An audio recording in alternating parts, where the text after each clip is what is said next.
Welcome to the inaugural edition of the Loveland Town Hall. We're here at the Bishop's Quarter in downtown Loveland. Building was restored after the fire in 2017 Memorial Day weekend, and I think it's safe to say this is a beautiful renovation to this space here after a very tragic fire, but did a very nice job. Our special guest this evening, sitting right next to me here, is Representative Tom Brinkman, who is the representative of the Hamilton County side of Loveland, even though Loveland is in 3 counties. And your district stretches all the way from the river down in Mount Lookout area, the Columbia Tusculum, all the way up to and finishes up here in Loveland. Tom Brinkman is been in the House of Representatives in Columbus since 2015 after his election in 2014. He was in the House of Representatives previously from 2001 to 2008, and he has 6 children, 5 boys and 1 girl, and his wife's name is Kathy. Right. Tom, welcome to the inaugural edition of the Loveland Local News Town Hall, or whatever we decide to end up calling it. How you been? Wonderful. Thank you very much for having me. I appreciate it. I think this is a great opportunity because to have somebody from Columbus come out here to Loveland. We hear a lot about Loveland City Council. We hear about things going on in Loveland, but I really believe, as somebody who was a politics reporter for a long time, that the things that really affect you are the Loveland City, the City Council, your township board of trustees, and maybe your county commission. But really, your state house has a big impact on your day-to-day, and we don't hear as much as we probably should from Columbus. So it's a nice opportunity to talk to somebody who's up there pretty regularly and in the fight, the good fight every day. I guess we call it the good fight, right? Right. What's it like being a legislator in Columbus? What drew you to want to do that? Well, my first effort is just to influence public policy. Mm-hmm. And when I first ran, it was the smallest seat that I could run for, because I live in the city of Cincinnati, and a city councilman runs for 330,000 people at that time, whereas a state representative was 114 or so. So it seemed like the first step. The thing about being in the state legislature, we influence people's lives a lot, but we actually get the least press or right. notoriety. Not that we're all seeking headlines, but it's, the Enquirer does a pretty poor job at covering us. Because again, that and other reasons we could go into forever. But, everybody seems to know what's going on the federal level. They can go to Fox News. Their congressman is constantly churning out information, et cetera. And then local level, you're always, you know about the potholes, if the buildings are being fixed, about the schools, whatever. So the state kind of hides there because we go to Columbus. People don't really understand what we do a lot, but we have a big influence in their lives. Yeah, I would agree with that. Yeah. So I should also mention, too, that you're one of the founders of COAST, which is the Coalition Opposed to Additional Spending and Taxes. Which, interestingly, just attacked me today. Oh, they did? The COAST did, because I said I was, I could. That Twitter account, don't they? Well, somebody's got to, I got to find out who's doing that, but they didn't. Call up Brad Beckett right now? Well, I don't think it's only him. I know, yeah. There's several people doing it. There's several people, but I made the comment that I would not vote for an 18-cent gas tax, but I could look at a 10-cent if it was heavy on new projects. Okay. We'll get. And they were like, perish the thought. I was thinking about even supporting a user fee tax, but that's all right. So, because of your involvement with COAST, I think you're more of a household name in the greater Cincinnati area because of COAST than maybe your average state senator or state representative. Right. Is that a fair statement? That would be a fair statement. And just a little, when I ran for office, I knew I wasn't going to be handed something. And so many people are appointed in all levels of government. You can't be appointed to the Ohio House of Representatives or to the federal House of Representatives. The only place you can't be appointed to. But everywhere else, you can. Somebody could die in office. You could be appointed. Things could happen. So I knew I'd have to go up and do it myself. So the idea was take the advocacy I had done out there, get a group behind it, and really push out some issues that would get people to like me or dislike me, but at least get my name out there, get earned media, which is important. And earned media is when the press writes about it instead of you buying an ad. Exactly, and that's very valuable, and it's deemed to be trustworthy by the public, and that's how I've really, moved up, and that's really been the Coast. Certainly has been a big part of that. Taking the things I was doing anyway and kind of put a group behind it. But the key about Coast is, and people forget that, they think C stands for Cincinnati or C stands for Citizens, but really the C stands for Coalition. Because Coast's successes have always been when they've built a coalition. And it's been everything from the Black Baptist ministers and NAACP, right. Yeah, we've been all sorts of groups that have actually helped us reach our goals. Oh, you haven't. I'm sorry. You were not part of the Black. No, I was not part of it. It's just, but we built the coalition under Coast to try to get things done, and that's where you accomplish most in life is when you work together. And I'd say, I guess, levies are 50-50. You get 50.1%, you win, and then if you're opposing to it, you get all the credit. But it may have been you, it might have been the education you've done. Right. But you've been pretty successful with Coast. Right. I'd say Coast has been pretty. Right. You were very involved with the what became Paul Brown Stadium and what became Great American Ballpark. I think that was I think that's when I first noticed. Right. Those stadiums got built, and we talk about what a raw deal some of this. Well, we win because everybody talking about how bad they were, and we can just sit there and say those sweetest words in the English dictionary, which is "I told you so." Yeah, right. 4 sweetest words. 3 sweetest ones are "I love you," but the 4 sweetest are "I told you so." Well, let's get into some of the meat of what's going on in Columbus. All right. There are some interesting issues. If you go out there as somebody who I watch regularly says, get on that Google machine of yours and go out and look. There are quite a few things going on in the State House. One issue, I would like to kind of go back to an older issue, maybe under the former administration of John Kasich, that really affects Loveland, which is the local government fund. And that was when Ted Strickland came in, there was no money in there. They said there was like 98 cents in the rainy day fund. In all fairness, I guess the economy was not doing well. And they were trying to figure out how to make it work. And John Kasich came in and used the local government fund to help balance the state's books. First of all, what do you think about that? It really put a pinch here in Loveland. I've heard anywhere from a third of the budget of the city's general fund was taken away by the reduction in the local government fund. What's your thoughts on that? Was that a good idea? How's it panned out? Well, I lived through the Taft administration and 9/11, which was so I served from 01 to 08. Correct. And we did have to freeze the local government fund. Now, there were a few attempts, and they probably succeeded in taking from the local government fund. I did look, and I have never done that. But I do remember voting for at least a freeze. So that's always been out there. Now, I was out when Kasich came along. He felt that here's an area where we can take from. Yes, yeah, your departure coincided with his. Right. I served with 2 years at Strickland, and then he left. So I didn't miss the Kasich, the first 4 years of Kasich. Okay. And so all of that cutting of local government funds. Very early. Right. Yes. Now, the local government fund is supposed to reimburse local entities for doing things the state needs done, whether that's inspecting restaurants, checking on daycares, that type of thing. And so, I kind of think it's a yin and a yang. If you're going to cut their funds, you should cut down on the mandates you put on them. And that's what I think Kasich failed to do, is at least cut back on some of the regulations and stuff, so they legitimately could say, hey, we were cut and we still had to perform the same services. The result, and a lot of it seems, as a result of local government fund being cut, if they didn't cut some of the things, levies started to creep up. Right. And that is not something that you're in support of. Right, right. So is that a good thing, in your opinion, that the local citizens got to decide more about, well, are we going to fund the libraries, are we going to fund the police department?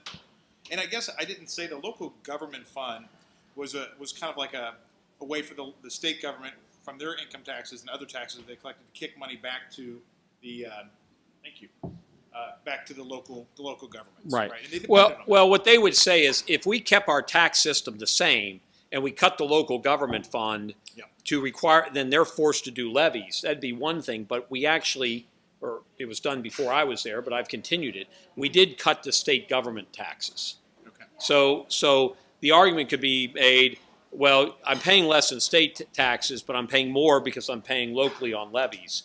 And you could say the government that governs best is closer to the public. You know, you can always throw out your city council person or vote down that school levy, whereas statewide it may be a little harder to influence that. So now I don't know what the balance is. I will tell you, however, in many ways, yes, we also cut the estate tax. Right. And the estate tax was a big dollar amount that came to many communities. Even little Fairfax got a state tax one time. I think it was $200, but they did get some. And But it's based on who is in their community. who in the community who died and had how much money. But what we don't get credit for is while we did cut the state government funds, I think, and this was done before me, but $8 billion. We have also given $8 billion back to private and public businesses who are paying workers' comp. Now, you'd say, well, what percent of Ohioans are in public service? Well, you know, it might be 20%. And most large companies are self-insured, so they didn't benefit from these givebacks of the Bureau of Workers' Comp refunds. So local governments got a fair amount of money back, not to reimburse them totally, but they did get something back. The other thing, and to even give a more nuanced look at that, most of the reason we did that is because we're no longer as big a manufacturing state as we used to be. We have fewer manufacturing jobs, therefore fewer injuries. That's all changed. The second thing is many local governments, not necessarily Loveland, have benefited from casino money. Okay. The county has benefited tremendously from casino money.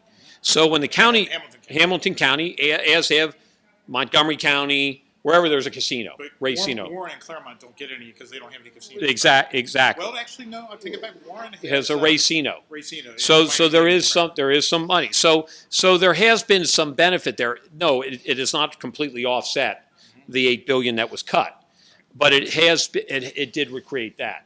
So you know there's you got to look at all sides. Overall, yes, local governments have seen a cut. They've had to do more with less.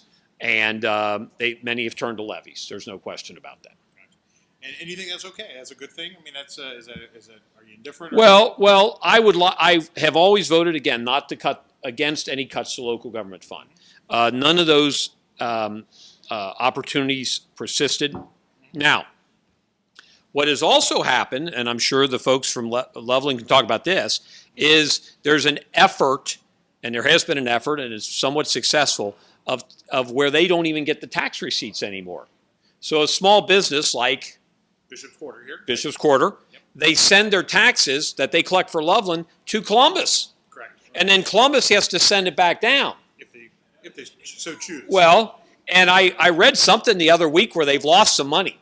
They have money, but they don't know who it goes to. Oh, great. They don't know whether it goes to Fairfax or Fairfield or Freedom Heights or Fremont or wherever. So, and which we predict, and I voted against all those. Okay. So I voted against it, but there's always, and that's an effort to, you know, they say, well, GE has all these employees, they work in all sorts of entities. Why can't we just send the money to Columbus and Columbus will figure it out? Well, I think that most small businesses like Bishop's Quarter would, if they have a tax issue, they can walk down the street and deal with the Loveland Tax Department. Sure. As opposed to having to deal with somebody in Columbus. So I've always been, again, the government that governs best is local, so I'd rather have that happen. Okay. So again, you asked a question on whether I'm okay with the cuts to the local government fund. No, I voted against it. I have voted for some freezes. I'd like to see some of it restored, but how much, I don't know, because it all depends on where we have funding. And I think the restoration is going to have tentacles. Yeah, and we're in an economic upswing. I'd say pretty strong economy right now by many standards. Do you think that is there ever going to be an opportunity to restore any of those local government funds, or is that even on the radar? Well, let me give you an example back to the gas tax I mentioned before. And I'd like to get more into the gas Okay, tax. now That's big news. DeWine's gas tax, which is 18 cents, which I don't think is going to happen, but 18 cents would give, for example, the city of Cincinnati $8 million. Now, the city of Cincinnati actually borrowed a bunch of money to fix up their streets, and I live down there, and they are fixing them up. So they're going to take that $8 million and they're probably just going to put it in one pocket and then move it over to the social programs or police or fire or whatever. So it's kind of a backdoor restoration of local government funds. And I think that's what you're going to find happens from the DeWine administration. Like I said, there's tentacles. I think here we're going to flow more money to the locals, not give them more in the local government fund, but we'll give them through a road fund. Or we might give them, particularly, which was one of his pet passions, is early childhood education. So you might find your school districts getting more for that. You're talking about Governor DeWine. Governor DeWine. Yeah. So I think you'll find some flowing, but it's not just going to be, here's your local government fund money like we restored it. It's going to have tentacles. Yeah. And again, City of Loveland doesn't, I don't think, do much with early childhood education. That would be the schools. So there's different ways that could play. I don't know if any gets back to them. So. And education is very important here. There are a lot of families here, and the school district is very important. All right, so you're wearing orange for the Tigers. It was an accident. I put this on tonight, and I'm like, oh, look, the Loveland school colors. Look at that. And the microphones are orange and black. It was just complete. I must be always just thinking. Well, I happen to know Dr. Amy Krause, who's the head of the schools. We work out together in our boot camp, and she does a great job, but I know she's very passionate. Plus, she's a constituent. She lives over in Anderson. She told me that as well, too. Yes. And she's out there, and the rankings were pretty high. We can always do better. They do a lot on robotics. I know she's very impressed with that stuff. Yes, robotics are very strong here. And the robotics team is kind of akin to football and maybe some West Side Catholic schools. Well, but they won the football championship just a few years ago. For Division Two. Well, you can you're in the division. You're stuck in the division. It's not your choice. It's very impressive. Yes, very proud of that as well too. I think we need to take a quick break. We're at that point, I believe. So yes, we're saying I'm getting yes from the call you producer, right? Yes, producer. Very good. So we'll take a quick break here. We're at Bishop's Quarter in downtown Loveland. I'm with Representative Tom Brinkman. Stay with us. We'll be right back after this short break.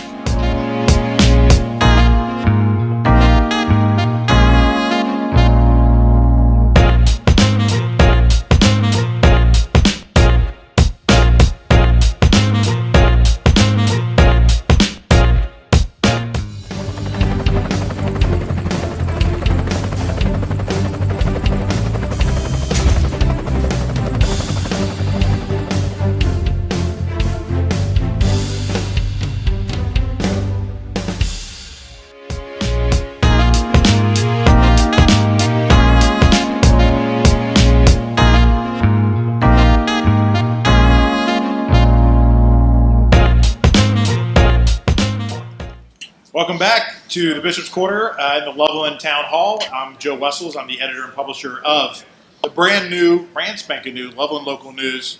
I'm here with Representative Tom Brinkman. He is your representative if you live in the 70% of Loveland that's in Hamilton County. Tom Brinkman has served in the State House for a number of years and been there on this second go-round since got elected in 2014 and now 2015. And we were talking about a little bit going into the gas tax. In the news right now is the gas tax. I'm curious, before we get to that, how's your relationship with the House leadership? I know you didn't support the current House holder, I believe is Speaker House holder. Does that hurt you that you didn't support him? Is it going to affect your ability to get bills passed? Well, I'll say two things. Number one, I actually backed House holder in 2000. Oh, there you go. Well, you got that. And came in 2001. And you remind him of that often. And I remembered a valuable lesson, and that is Larry Householder knows it's easier to screw your friends than your enemies. So I was on the tail end of that as a supporter. And we woke up the first day, and here all his opponents got all the committee chairmanships and got all the bills. Oh. So going into this latest speaker battle, I told everybody I don't have to worry. I'm for the guy who the one guy, Smith, but if he loses, Larry will take care of his enemies before he takes care of his friends. And so when I met with him, and I took the bull by the horns, I met with him right away, and I said, Larry, I wasn't against you. It was just I'd given my word for the other guy, and I know you. He said, Tom, I need 50 votes. Okay. I said, well, I want to be insurance chairman. He goes, okay. I said, I said, and you know, I don't want taxes, and I'm pro-life and whatever. He said, oh yeah, I never asked you to vote against something you feel against, Sure.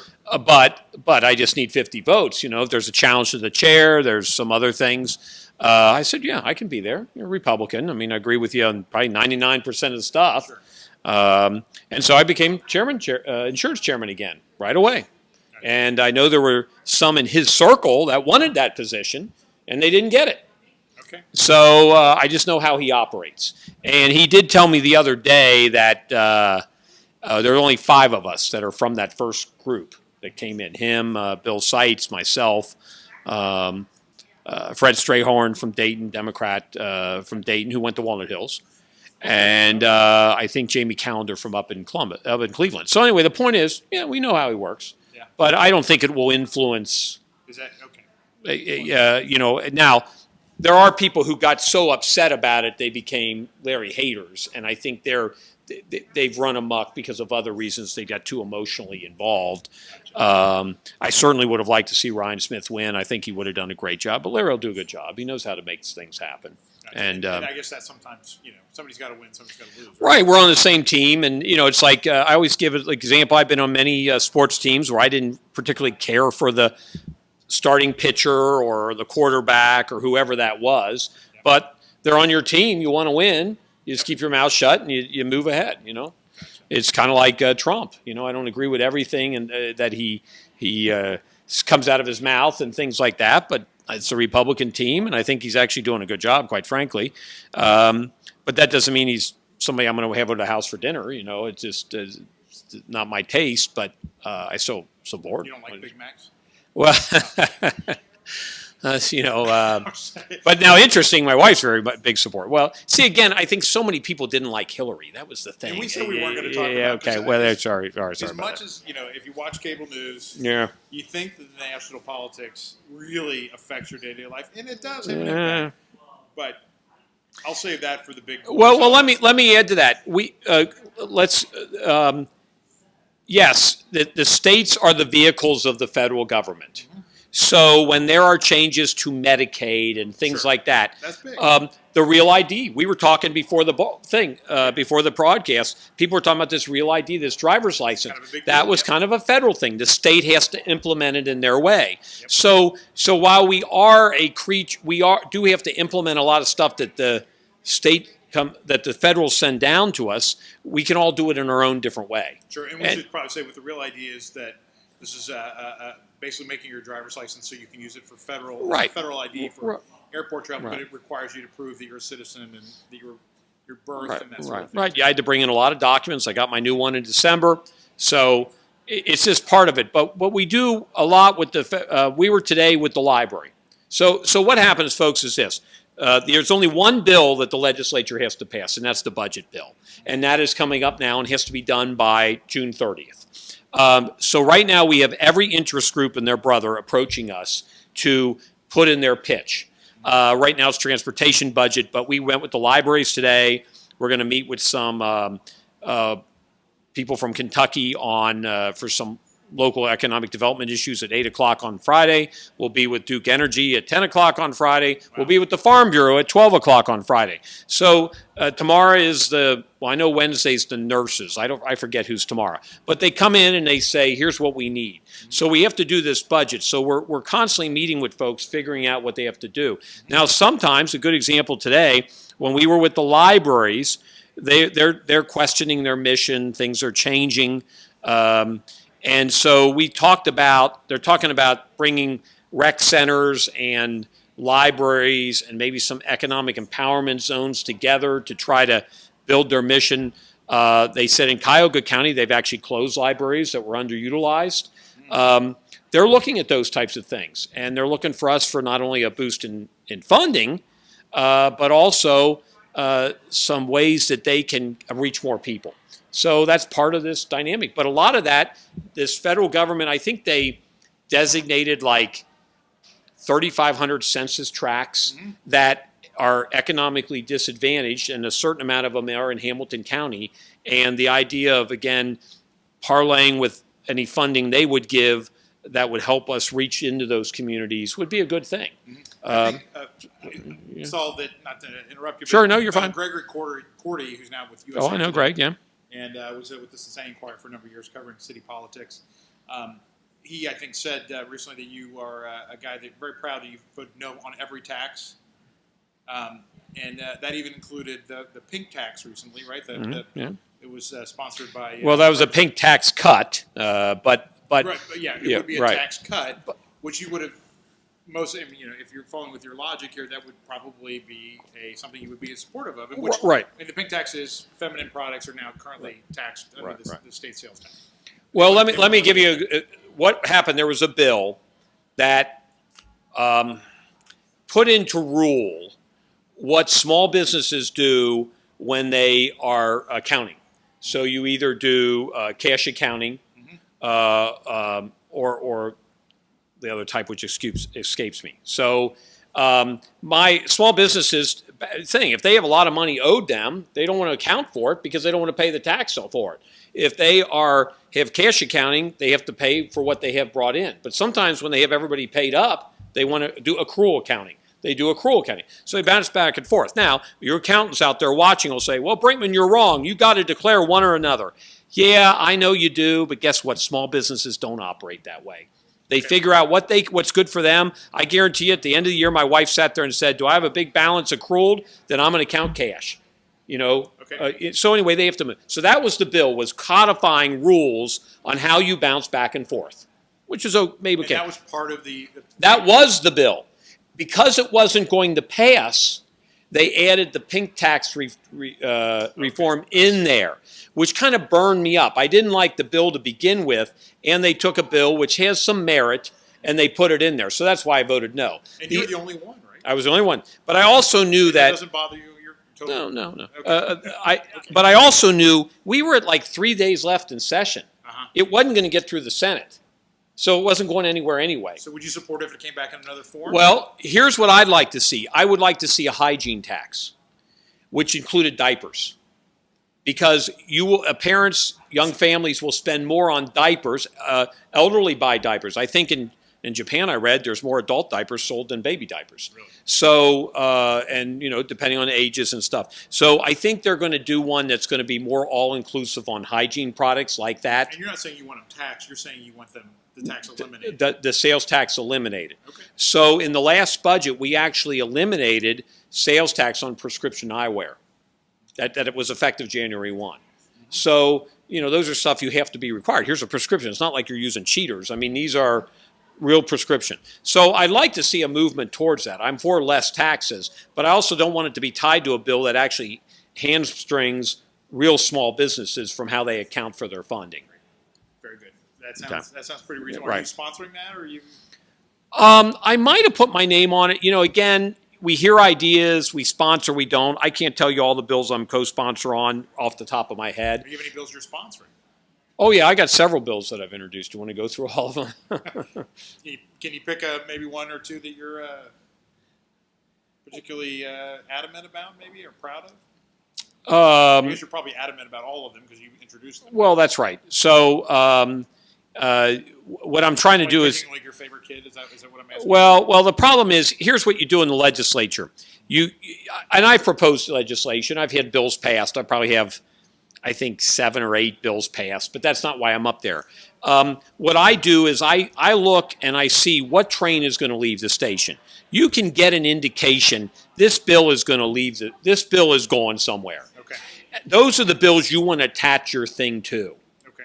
So that's what I do more than anything is I try to look in the crystal ball or what's going on and say, this bill's got something, I want to attach my part to it. Mm-hmm. So that's what I do most of.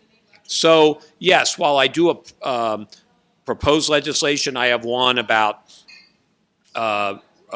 responsibility when you back out of angled parking. Mm-hmm. I have one that when you when they post pictures from the BMV, interesting, we talked about the driver's license, Yeah. it says BMV because sometimes they put people's pictures on news sites and you don't know, is that a mug shot or is that their driver's license? I'd like to have embedded like a watermark where it says BMV. Yeah. You know, back in my days of reporting, the police would always send us mugshots in Right. their press releases. And then I noticed for a while that they would always had a picture, and I thought, man, all these people are getting, you know, they've been murdered or whatever, and they always had a mugshot. Yeah. I'm like, well, these guys are always in trouble. Then I realized, oh, these are probably the electronic. Exactly. And see, I don't think Took me a that's while to- I guess I'm not well, too quick and on I that. don't think that's fair to citizens because sometimes they're missing or they're a victim or whatever. But the idea that they have a mugshot, a lot of people jump to the conclusion it's a mugshot. That's why I always smile in your driver's license photo. Right. So Well, you look happy. that right? well that 'Cause that if you're getting arrested, you're probably not happy. So that's my advice to everybody: to That- always smile. that's a good advice. So just things like that. I have a bill that would allow for chickens. Backyard chickens. That's kind of a fad. It's nothing I want to do. They do it, allow it, and since most urban areas allow it, Okay. but you're finding some townships are getting kind of a nose in the air. Oh, we don't want those, but Okay. they were a formerly farm thing. Is that going to go anywhere? Is that... We have some very important people who support it, but we also have some folks against it. So it just depends. Here's the other thing: is you only have a certain amount of political capital, and I only have a certain amount. Now I build that by making good decisions. Not making rash judgments, not attacking fellow members or the governor or things like that, which I've done in the past. But you build political capital, and when it's easy to lose political capital. If you become someone who's known as just somebody who'll throw crap out there to get a headline and things like that, then your colleagues are not generally going to support you. So I try to be more judicious in how I use that. And that's why I like the idea of building a relationship with your colleagues and then trying to attach things to legislation. I have two things, with something with building code, something with TIF financing. They're probably, as a standalone, not going to get done. So if But they're great to attach to things. Sure. So if somebody has an idea, say, the shield law for reporters, and I just pitch you an idea, but somebody has an idea for a bill. Mm-hmm. Are you open to that? They call you up and say, Representative Brinkman, there's this issue I know we have in the state here, and I'm just Joe citizen living in Loveland, and I see this problem. Are you open to people coming to? Do you have coffee with people? Do you want them to call you? Right. I meet with folks. Like to go to Panera. Like to go to library. I meet with folks. I hear their idea. I'd rather have constituents call me. We do lobbyists, where you prefer like just people that can. Well, I don't mind lobbyists per se, but when it comes to legislation, I'm really not into promoting legislation for an industry. So if Big Pharma wants something, I'm not going to propose their thing. That doesn't mean I wouldn't support it, but I think it's more the citizens when they come to an issue I've been approached for, like the chicken bill. Yeah. It was the citizens who said we'd like to have this freedom. So I'd like to propose those types of things, but I think I'm much more effective in attaching things to, I see what's going to leave the station and getting something on there. And that helps a lot, particularly when you have relationships with a colleague to do that. So that works out. So you have a good relationship with Governor DeWine? I'd say it's okay. I mean, I'm not one to exaggerate relationships or things like that, but no, it's okay. He called me after he won the primary. He asked for my support. I said, sure, we're on the same team. Sure. I gave him my little bit of advice. Unfortunately, he took it. And unfortunately, he did take it? Yeah, but that's all right. You want to share what that advice was? Well, what I said was, look, I think with it's a union labor issue. Okay. I think that Trump has brought so many folks from the unions over to our side, touching right to work, touching prevailing wage, and those things are really kind of a third rail. If you stay away from them, they'll probably vote for you, which is what happened. Okay. He came out and said he wasn't going to support right to work and stuff like that. Now, that doesn't mean I don't support those issues. It's just what I said. Again, there's politics and there's policy. Sure. Policy-wise, I think we should be right to work. Right? Yeah. But political knowledge, and they do cross a little bit, but I wanted to be honest with what I thought. In my impression, often people that are good at one aren't necessarily good at the other. That's a good point. Yeah, that's a good point. Some people are really good at governing, and then the worst campaigners ever, and then sometimes Right. it's just the opposite. And we have both in the legislature. We have some who need every bit of help they can because they can't even get out there and shake a hand. And there's other people that are glad handers, but they don't have a single idea. They just want to go along. So we do have both. Right. So the gas tax, we Okay. 18 cent increase. We would go from 29th in the nation to 5th highest, 29th highest to 5th highest.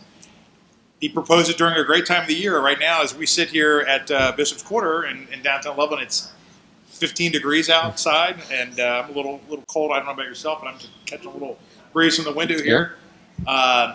People hate those potholes, and people might say, if that's going to fix those potholes, maybe I'm for it. What do you think? That's a big jump in the gas tax. That means everybody's going to pay at the pump.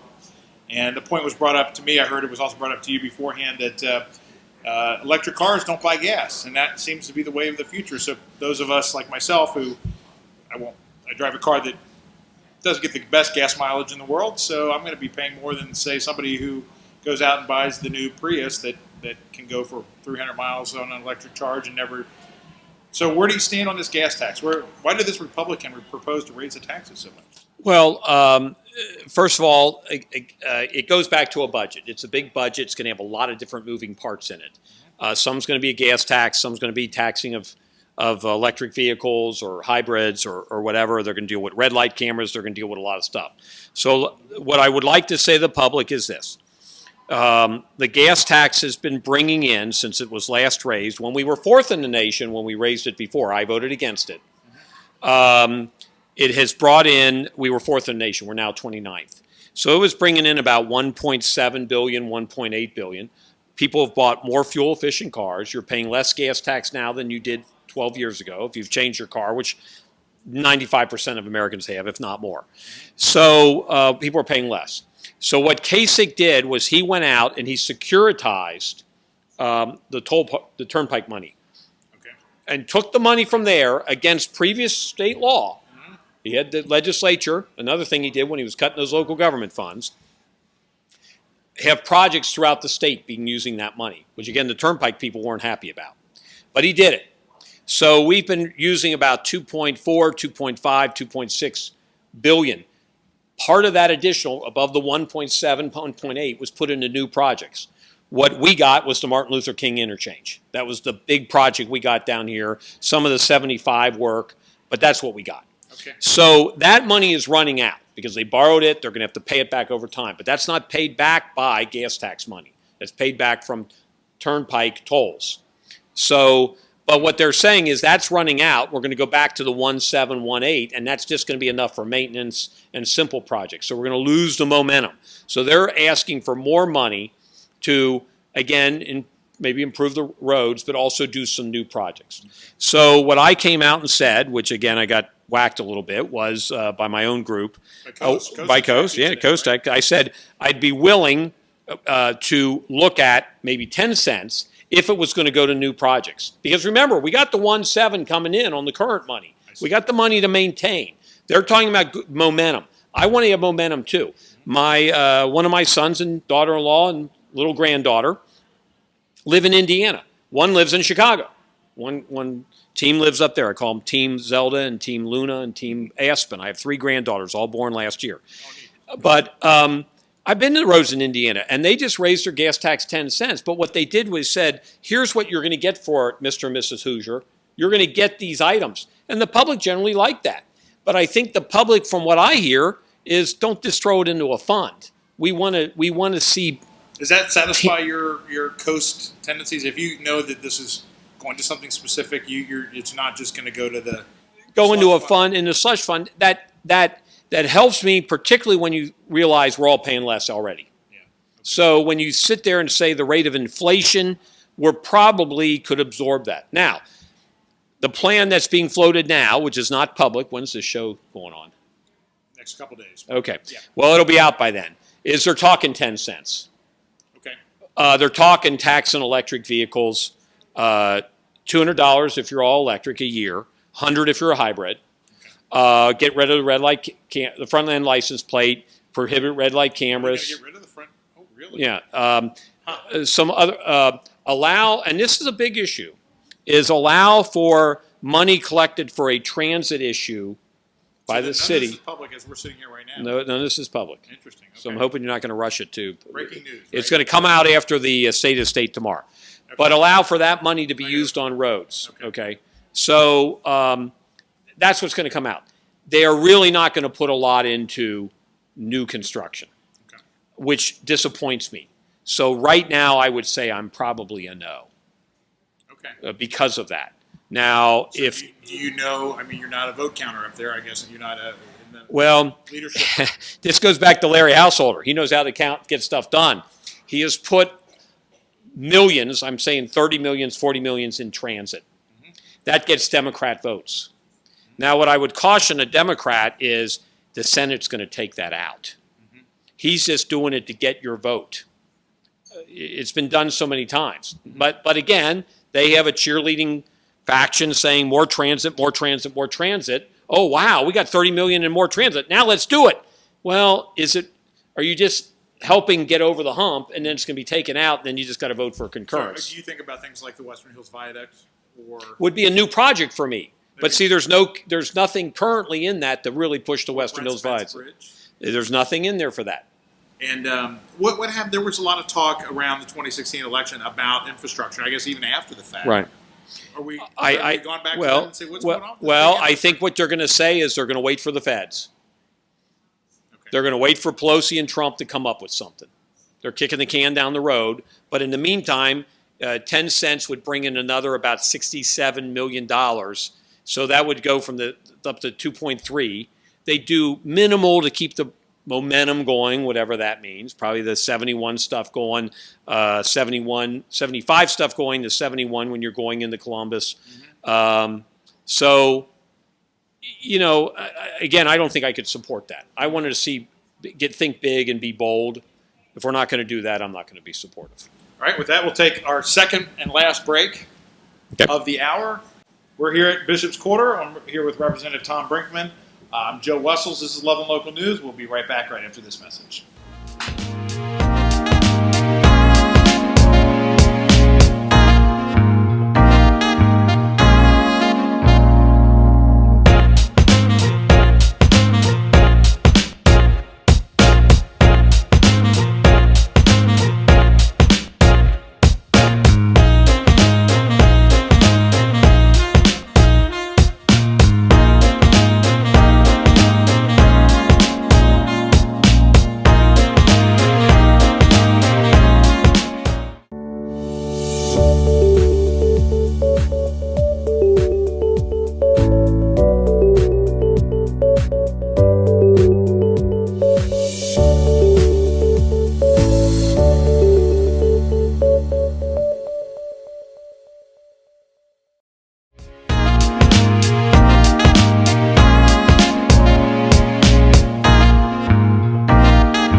Welcome back. I'm Joe Wessels. This is the Loveland Local News Town Hall. We're at Bishop's Quarter here in downtown Loveland.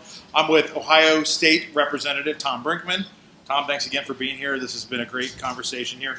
You were talking about the gas tax. Did we finish that up? I meant to before we came back. It's all about politics at this point. They got to get enough votes to get it out of the House. Okay. So by putting transit money in there, if they can get some Democrat votes, they don't have to get as many Republican, get it over to the Senate. The Senate's going to do what they want. I think the Senate is less likely to support transit. They'll maybe take that out, some other things. They tend to take out the front-end license plate. That's really interesting. They love the front-end license plate over there. So it then goes back to House, and then we go to a conference committee. Well, we have to have this done by March 31st, all done, because 90 days later it goes and works together with the federal budget, transportation budget. Okay. And remember I said there's only one bill we have to pass, which is the budget bill. There's actually 5 budget bills. Mm-hmm. This is one of the 5. So, and probably the second most important. So, there's going to be still a lot of going back and forth. Mm-hmm. But like I said, from it's and let's look at DeWine's situation. I think he proposed the 18 cents because that's what all the experts were telling him. That's what all the county officials were telling him. I'm in your corner. I'm supporting 18 cents, he says.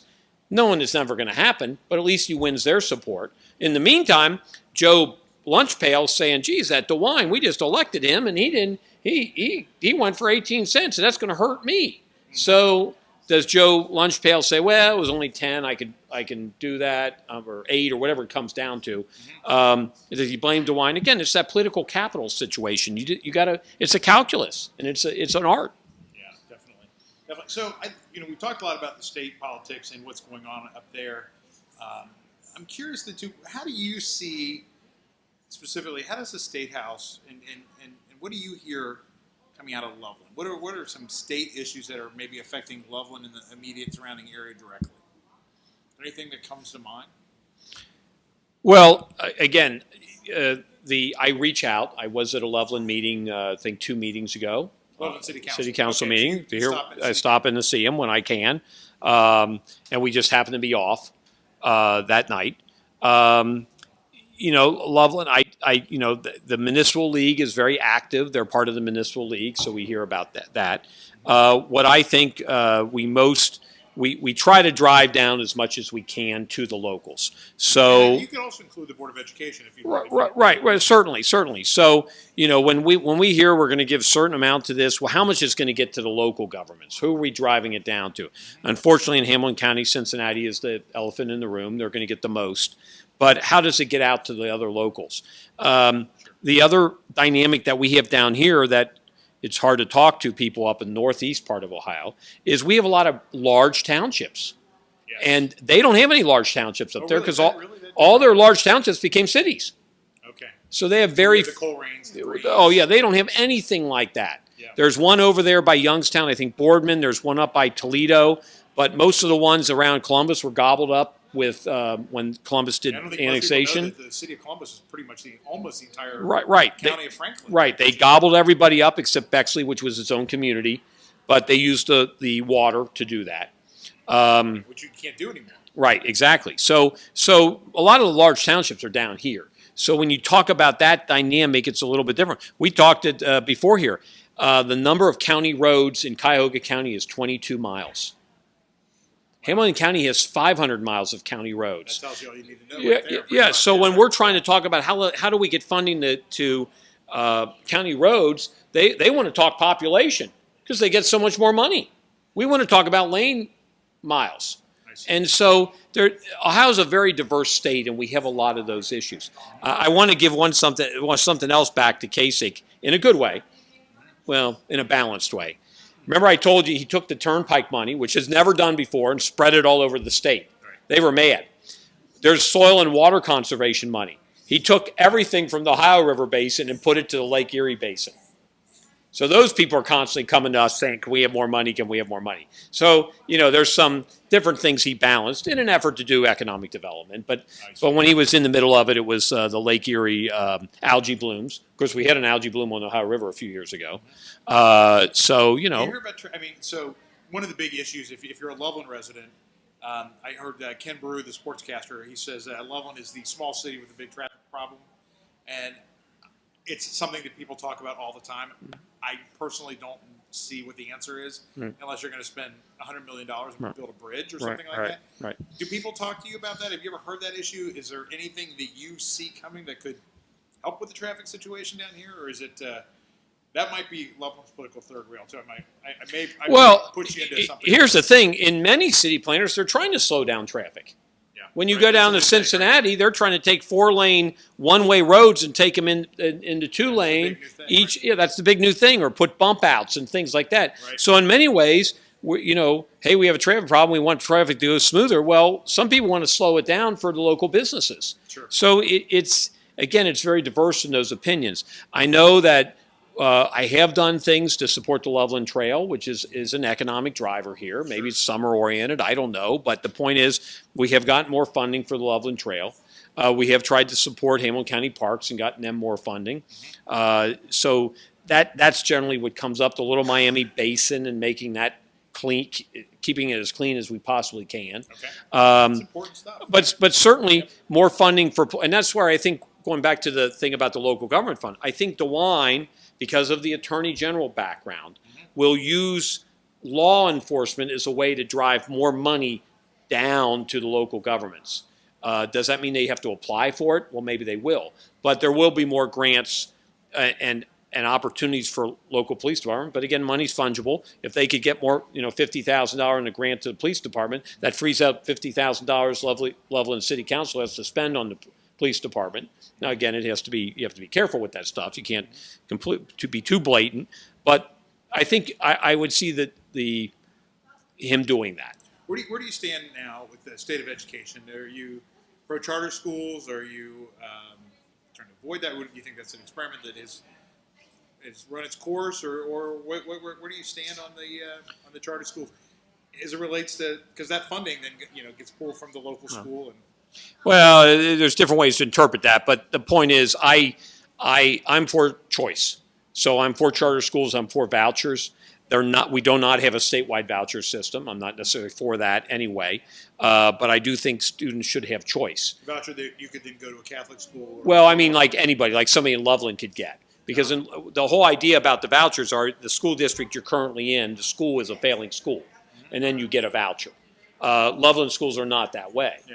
So when it comes to those types of schools, that in Forest Hills and Indian Hill and Marymount, which are all my school districts, they're looking for more funding and making sure it's fair. Unfortunately, people are not opting out of those school districts. Right, for the most part. So they're and beyond that, it's just that they're successful. They're getting A's, they're getting B's, they're doing a great job.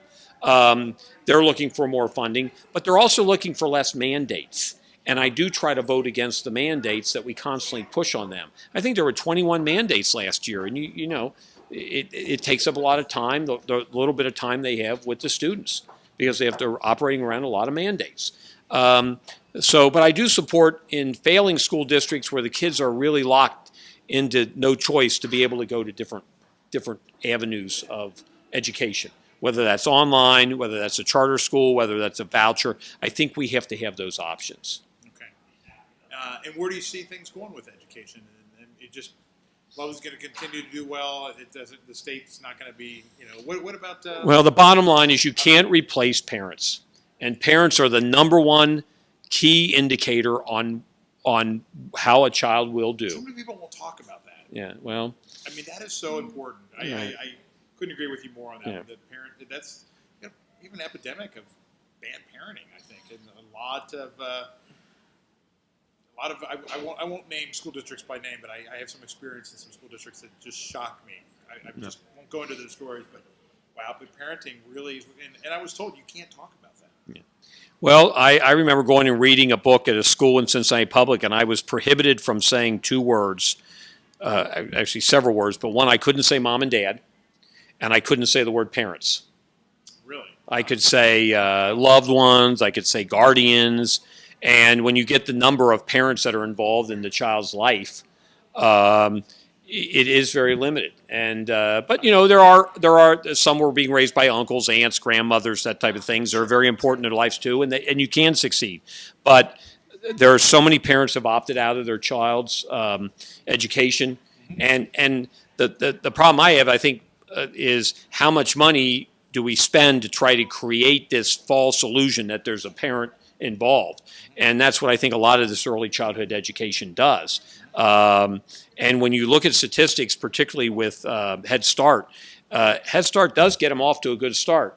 But by third and fourth grade, they've fallen right back into the pack because the momentum is not there with a parent or support to keep them going. Kids that are in Head Start. So, I just don't want to throw money at a problem. We should try to have some kind of solution. Whatever happened with the school funding issue? They sued the state. The state was unfair. The formula was unfair, and then it kind of got ignored. It got ignored for 4 successive suits, and then finally the Supreme Court vacated the suit. So it's not okay. We've deemed to have matched it with the Roth. What is that? It was the Roth decision. So the Roth sued the state. Okay. But it went to the Supreme Court 4 times, and finally they just said, well, enough's enough. The state's doing enough. Again, we're a diverse state. There's very good school districts or very poor school districts in achievement, but there's also very rich school districts and very poor school districts. We're just a diverse state with 612 school districts. You're going to be that. Right. How much time do we have left there, Brian? 7 minutes. 7 minutes. Okay. So now let me throw out one other thing in education. Yes, go ahead. I always find this interesting. I will go to a legislator or a local citizen and say, how many foreign languages are in your school? And you go to Forest Hills and they have about, they're pushing 12. And then you go up to like Sycamore and they might have, they're pushing maybe 20. Okay. And then you go to Mason, they have 50 different languages. Really? 50 different languages. People are coming in there who that's their original language. And so they have a tremendous... these are not foreign language offerings. These are people that speak a foreign language as their first language. Okay. So English is their second language for the families, and the kids are trying to learn and kind of be bilingual going through. Right. And you would think, well, Mason's a rich school district. Well, they are. Mm-hmm. But at the same time, they have to deal with that. And that is expensive, and that's costly. And so sometimes you could have a very successful school district like Forest Hills and Mason. They're both very successful, but certain situations ping their budget more than the other one. Mm-hmm. And the foreign language, the population that's coming in and needing their education is one of those. Mm-hmm. So it's just not like, well, they're rich so they get less money. No, they might have different causes and things that influence their budget that you have to work for. Another interesting thing, we talk about the gas tax. We did, yes. Gas tax, if it goes up, affects all the school budgets because the buses buy gas and they pay the tax. So what I would argue to my colleagues is just keep in mind when you raise this up, mm-hmm. you're then going to have the school districts coming in asking for more money to reimburse them for the more gas tax they're going to have to pay for it. Wouldn't there be a way to get the school districts to not pay that? No, it's a federal thing. Federal and state thing. You can't at the pump. You better pay it. You can't give people certain options. Gas and have their own they get certain discounts for that, but there's still the gas tax. Because what we do is we take the gas tax money, we send it to the feds, mm-hmm. and then the feds match it back. I see. And so that's where you get into the ethanol situation, where many times we were sending them $1 and only get 90 cents back, because they were arguing that we didn't have the full amount of gas in there, true petroleum. Okay. So there's other issues that get it, and that gets enormously complicated. Well, and if you want to have the match, you probably want to have more people paying the tax. So you right. can actually get more money. Right. But then the school districts will complain about that, and then the access bus and the folks that run any type of transportation. So how did the Democrats and the Republicans get along in Columbus? Or are you guys? There's so much political acrimony in this country right now. Is this carried in Columbus, or are you friendly with? We are enormously friendly with each other because we don't have cameras on us all the time. I see. So there's no playing for the camera. The few times that we do have cameras show up about an issue, you will see that there is more, people oratory about this or that or whatever, and we call it fundraising. But we don't suffer from round the clock coverage like they do in Congress, nor the local folks covering City Hall where it's very acrimonious. Being in the state, nice, I guess, in a way. But I get along with my Democrat colleagues mostly, as much as I get along with my Republican colleagues. There's a few who I don't know. So there's not that gridlock there? No, not at all. There was some talk a few years ago where the Democrats were complaining they just couldn't get anything through, that they were just seat holders, like at the Oscars. Is that, you don't feel like that's the case anymore?